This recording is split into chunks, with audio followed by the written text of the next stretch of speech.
Okay, what's good, gang? Welcome to another video. Before we get started on today's topic, I'm gonna get into people who I follow on social media and what they do. So first, I'm gonna start with George Heaton. He's the founder of Represent, and he posts on social media about how he's building the brand and all. I do not have a single piece of Represent clothing in my wardrobe, but I follow the founder of Represent. I also happen to follow Lucy Davis, who is an amazing athlete. She was a High Rocks record holder at some point, and she recently did an Ironman 70.3 after injury. The other person I follow is Hercules, who is a world record holder in the sense that he's run across Greece alone in 2 weeks. And how he's done this is astonishing, of course. And he posts about different things on social media, including daily discomfort. And another person who I'll put you on in terms of the people I follow on social media is my friend Daniel, a videographer and photographer who films his day-to-day outfits of the day. He also happens to film his gym content and just everyday lifestyle.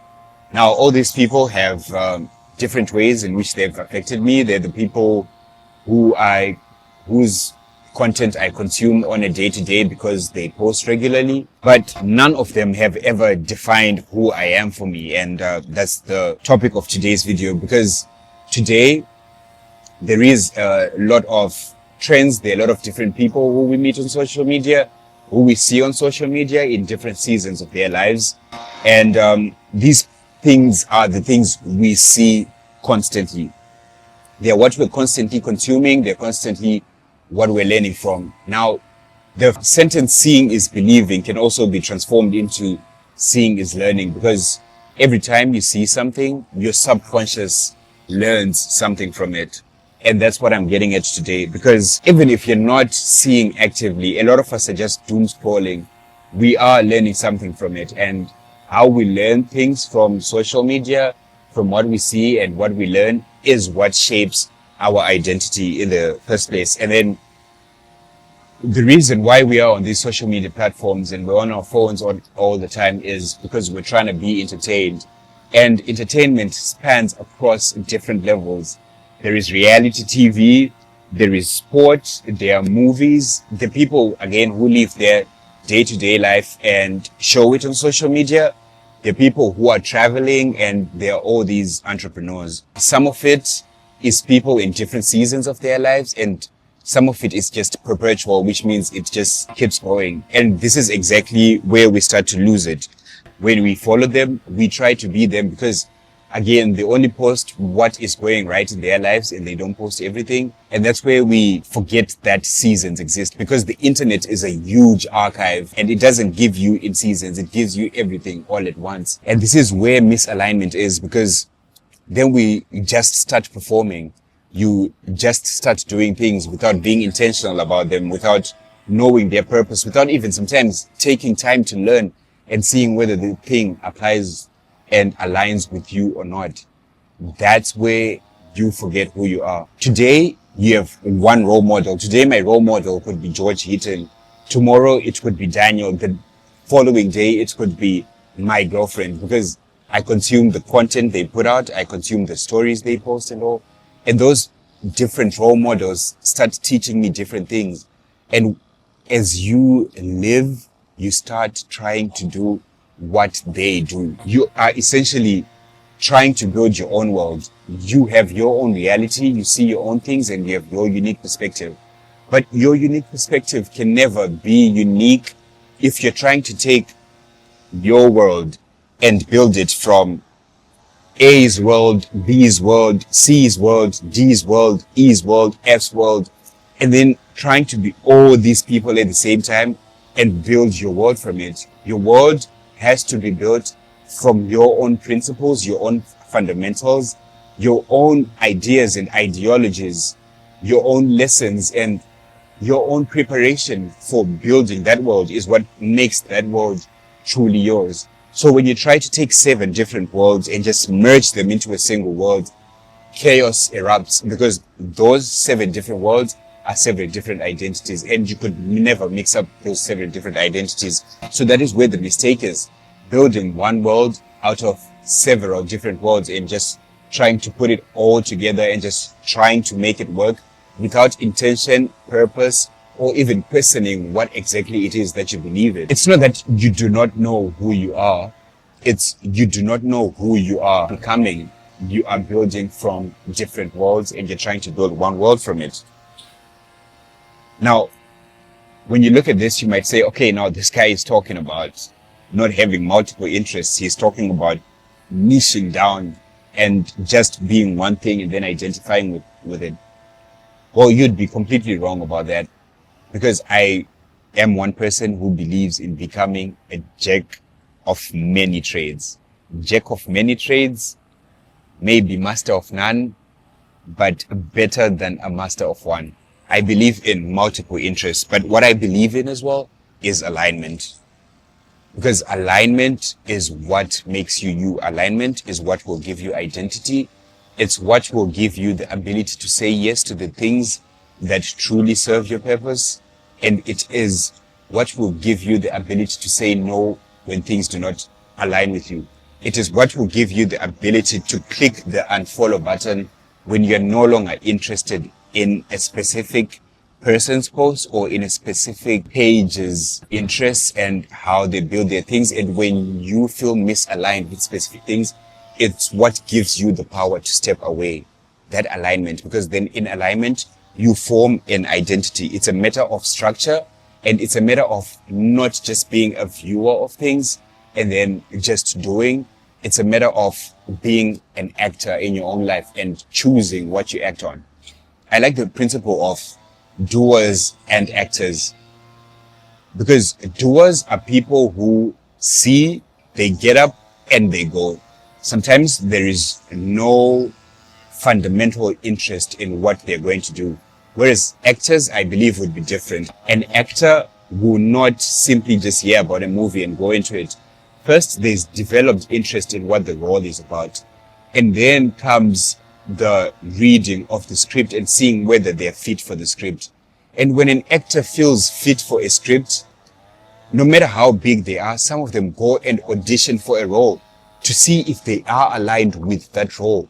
And when everything aligns with the role, then they act on the role. Because they have everything that has formed an identity of who they are supposed to act as, sometimes even changing their diets, changing how they look, changing how they train, changing how they move, changing even their accents just so they can fit into that role. They have formed every bit of alignment into an identity which they have seen, have interest in, and have known about, and they act on it. They didn't just hear about it, got up and went, but rather they intentionally built brick by brick what they were supposed to act on, what identity they were to form. And then when they acted on it and they're acting on it, what we see is a performance which we actually like. That is what it's like then to know not only who you are, but who you are becoming. An actor does not try to become everything in a movie. They assume a certain role, and the better they do it, the more acting roles they get. It's a stronghold to be a paradox. Because when you are a paradox with multiple interests, like I said, you do things sometimes which do not make sense to the regular person, but do make sense to you. And being a paradox is something which I am in huge admiration of, because you could be the writer who is also an athlete and does a business on the side which helps people reach each other at a community level, while at the same time you are doing many different things. What it is, however, in you doing many different things and pursuing multiple interests is be a paradox, be a mindfuck. If people were going to write a book about you or even make a movie about you, become a Christopher Nolan movie, live your life that way. But if you're going to be a mindfuck of a movie for people, do not be a mindfuck for yourself. Do not confuse yourself. Because when you confuse yourself is when you confuse your identity. And again, you go back into fitting into that matrix of people who just believe anything and everything and then try to be everything. and end up not knowing who they are. So even if you're living the paradox type of life, you need an identity. You need to know the reasons why you're doing things, if you are aligned with things, and if you're not aligned with things, and what your identity means to those things. Because once you do that, you can move in ways that are intentional to you, that are purposeful to you, that serve you well, that serve your communities well, that will serve how you progress really well. And then you will know yourself. You will know who you are. You will know what seasons you're in. You will know what's perpetual for you. There are beliefs from people like Naval, which are sometimes we live in seasons in the sense of 4 to 8 years. For the next 4 years, I could be very much invested in getting education to people at as lowly a cost as possible. And then after that, I might be interested in something different after those 4 years. You can reach the end of those years, of those life cycles for specific things for you. And when you know who you are, because you're aligned and you're purposeful, you are able to let go. You're able to let go of the things which no longer interest you and the things which you feel you cannot contribute effectively to in order to make the world a better place. When you leave them, you are left with some form of fulfillment.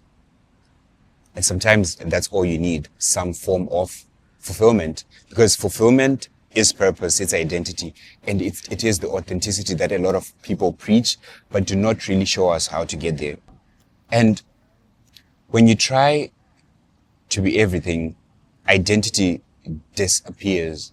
And when identity disappears, it means you do not get the things which identity is supposed to give to you. Identity gives you something that you feel would be worthy to struggle for.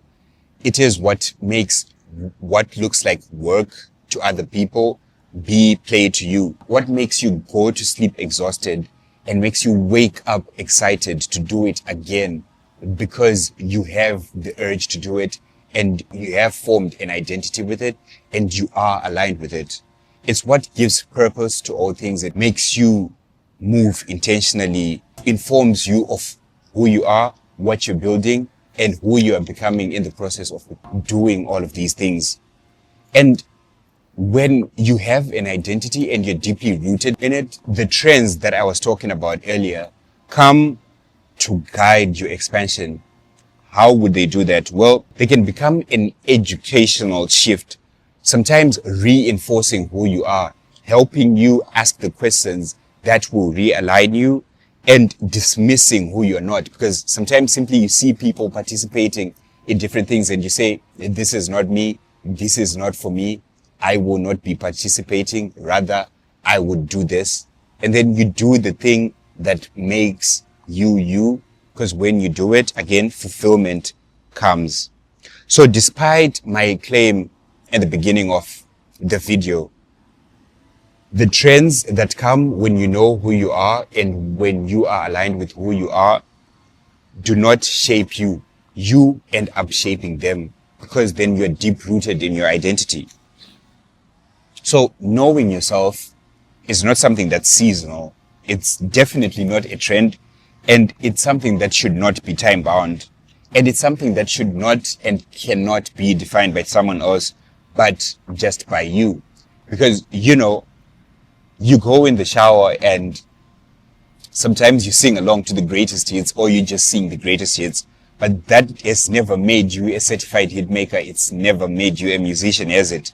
So the other hits that you see on social media, the other hits that you witness from other people should not reshape you at their convenience. Rather, there is a game to be played, which is your own life game.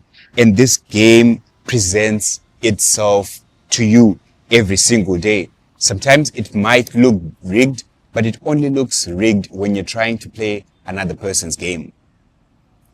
Knowing who you are and knowing that you have a choice to become who you want to be makes you choose the bricks that you will stack as you play your game and as you build your house. And those bricks will help you shape what you are then becoming. And then what you are becoming clears the fog of everything else and everyone else and how they've tried to feed you. And there are questions which you need to ask yourself whenever you take a break and whenever you feel there is a hurdle and you have stopped. You have to ask yourself, is what I'm doing fueling me? You have to ask yourself, if nothing changed for the next 6 to 12 months, would I be satisfied with the type of person I am? The third question you have to ask yourself is, am I moving even slowly towards a direction I choose intentionally, or mostly reacting to what others want? And the last one would be, do my daily choices make me feel more like the greatest version of me I see when I look in the mirror, or less like that person's? And if all the answers to these questions are somewhat negative, you know when you need to restructure. You should be okay with questioning your identity if it is a means of you having realignment and redirection. And you will know who you are when you stop trying to become everything. Because everything is not you, so you are not meant to be everything. Your world can be built from one thing. Do not try taking 7 different worlds from 7 different people who you've just followed on social media and then try make those people your identity, because they are not and they never will be. Thanks so much for listening. Hope you enjoy this one, and I hope you can start questioning who you are and knowing who you are and who you are becoming. A lot of people try to build from what they do not know. It is in knowledge first that we get the power.